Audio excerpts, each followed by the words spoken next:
चलिए आज एक मजेदार कहानी सुनते हैं। एक ऐसी कहानी जो हमें सिखाएगी कि कैसे शब्दों की ताकत से बड़ी मुश्किल को भी मात दी जा सकती है। कहानी का नाम है चालाक रंगरेज। ये कहानी ना सिर्फ कहानी नहीं, एक तरह की पहेली है। सोचिए, कभी ऐसा हुआ है कि कोई आपको बातों में उलझाने की कोशिश कर रहा हो और आप सोच में पड़ गए हो कि भाई इसकी चाल इसी पर कैसे उल्टी जाए।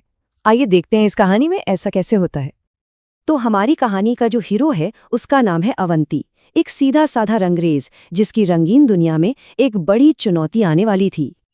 कहते हैं ना कि किसी किसी के हाथ में जादू होता है, बस अवंती के साथ भी कुछ ऐसा ही था।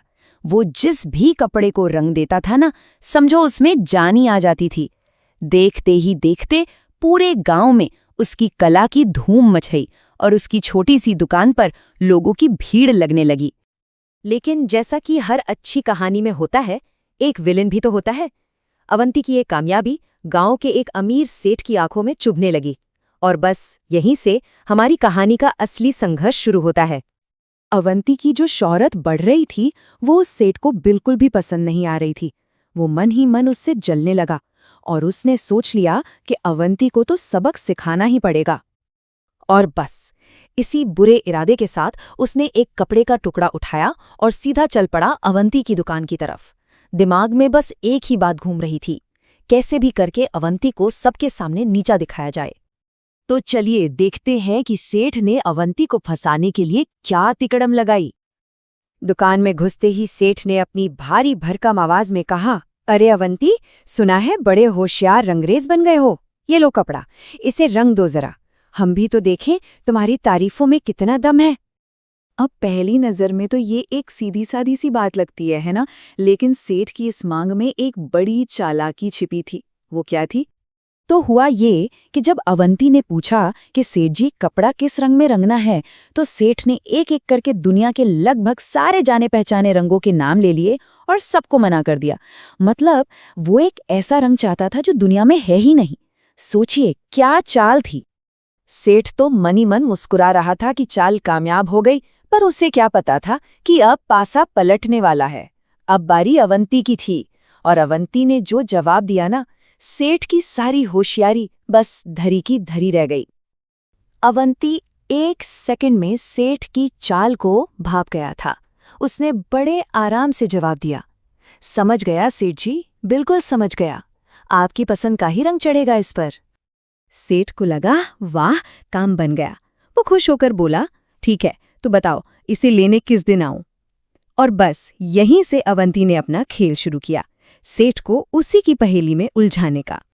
और यहीं पर अवंती ने अपना दांव चला। उसने कपड़े को उठाया, अलमारी में रखा और सेठ से बोला, आप सोमवार, मंगलवार, बुधवार, बृहस्पतिवार, शुक्रवार, शनिवार और रविवार को छोड़कर किसी भी दिन आकर इसे ले जाइएगा। अब तो आप समझ ही गए होंगे कि कहानी में आगे क्या हुआ होगा। धोखेबाज जो था वो अपने ही बिछाए जाल में फंस चुका था।